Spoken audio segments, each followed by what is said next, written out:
Out here in Central Square today, practicing a little social distancing. As you can see, we're a good 6 to 8 feet away from Sean Beardsley. We are here at his shop up in Central Square. It has been 14 years since we have been here. Sean, how are you doing, man? I'm doing good. Anything, any special concerns up here? I mean, how are things up here in Central Square? It's pretty quiet. There's been normal social distancing, and I guess it's kind of quiet. The only place that has a long line is Dunkin' Donuts. I noticed that too, yeah. And And of course, Walmart, the Starbucks near our house too. Any particular things you're running into? I know some people have said they've had trouble with parts, maybe help, things of that nature. Yeah. Parts thing, I think, is just getting stuff out to people. Everybody's got limited staff, so it's tough to get all of the amount of parts. Everybody waits till the last minute. We're all racers, That's true. We try to get every cent into the car before the season starts because just maintaining them afterwards is going to take every cent. So, any upgrades that we're going to do or have wanted to do, we're doing right now. Beautiful day today, 65 degrees, nice day to get some work done in the shop. What are we doing today? Today I'm going to build some fenders for the late model. Okay, so And we'll probably do a little cleaning outside around the place a little bit. It's a nice day out. yeah, The main objective today is the fenders all made for the late model. That's one of the last pieces I need to finish up the body. We're going to get a wrap done here in the next week or so. We've been behind the eight ball a little bit on stuff, but we had a lot of work this winter, so looks like it's pretty much ready. yeah, all the cars, if we were racing tomorrow, we really could be done and racing.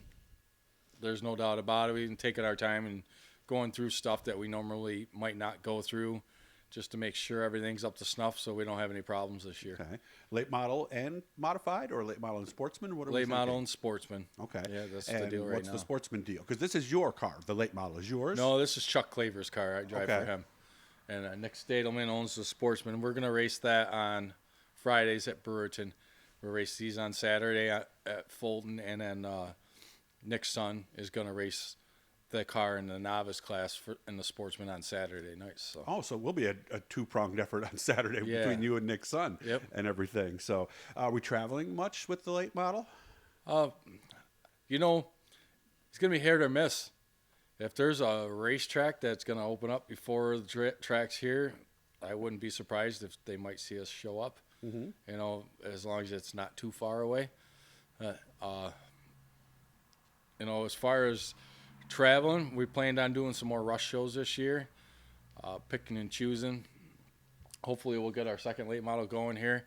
That's pretty much waiting for a body, and we have almost everything we need for this car, so that car can go together. And then once we get two late models, then we'd probably do a lot more traveling because that way we can just have our Fulton car and then we'll have our traveling car, so it won't interfere if we had a bad night in the middle of the week or something. Gotcha. Okay. It makes sense. Leave the Fulton setup in this car and adjust, and then use the other one for being on the road, which is something a lot of people might not know. But you were on the road there. How long with the World of Outlaws? We did that one season. One season.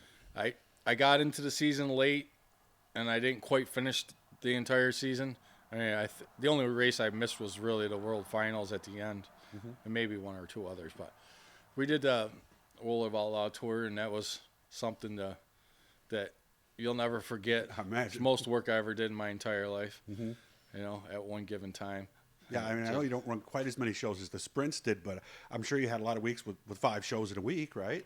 Oh, yeah. It seemed like we were like 10 days out, maybe 7 days home, 10 days out, And then when we came home, we pretty much had to rebody all the cars, and I'll bet. we raced big blocks, because we had all our big blocks sitting here. So, we raced a lot of races that year. I've often wondered about what that must be like. It's a romantic kind of thought I think a lot of us have of being on the road, but I would think sometimes the realities of a clean bathroom and something to eat, or even a place to work on the car in the afternoon when you got work to do, I mean, those things I'm sure are tough to find. Oh, yeah. Racing on the road, I mean, it's something that probably every racer dreams of. And I give a lot of credit to the guys who do it because, they don't get to see their family. They don't get to see their home.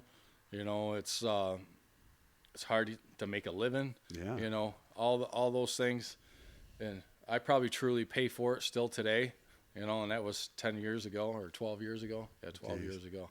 So, you know, but it was something I always wanted to do. Had the opportunity to do it, and I'm glad I got that opportunity, so I did it. You know, What was the coolest track you saw that you didn't even know anything about before you went on that tour? pretty much all of them. I didn't know about anything about any of them, but probably Bellevue in Kansas was probably one of the coolest tracks I've ever raced at. Okay. I've also heard Tazewell in Tennessee with the banking, right? We didn't race Tazewell, but we did race Bulls Gap, Okay. which was quite similar, and it's just down the street. That was quite intimidating. You drive in, and you see this big red thing, and you're like, what the hell is that? And up there, you look at it, and you find out it's a turn. It's that tall. Huh? Oh, yeah. I think they said they had to pace the Packer truck around at 55 miles an hour just so it didn't slide down the track. Wow. The Daytona of dirt tracks, huh? Pretty Yeah. much, huh? Well, good to see you, Sean. I wish you all the best, and hopefully we'll be seeing you and all your friends at the racetrack soon. Any encouraging words for people who might be a little down today or something? Because we've all had these days, Sean. The only encouraging thing I can say to people is, you know, if we at least get some race season in this year and we skip the crappy part of the weather part of it, you know, we all want to race, and we know that if it was cold and crappy out, we'd still go race. Yeah. But it's always a lot more fun when it's nice out. Yeah, let's be honest. Those April, May shows are not often a lot of fun, are they? Yeah, no.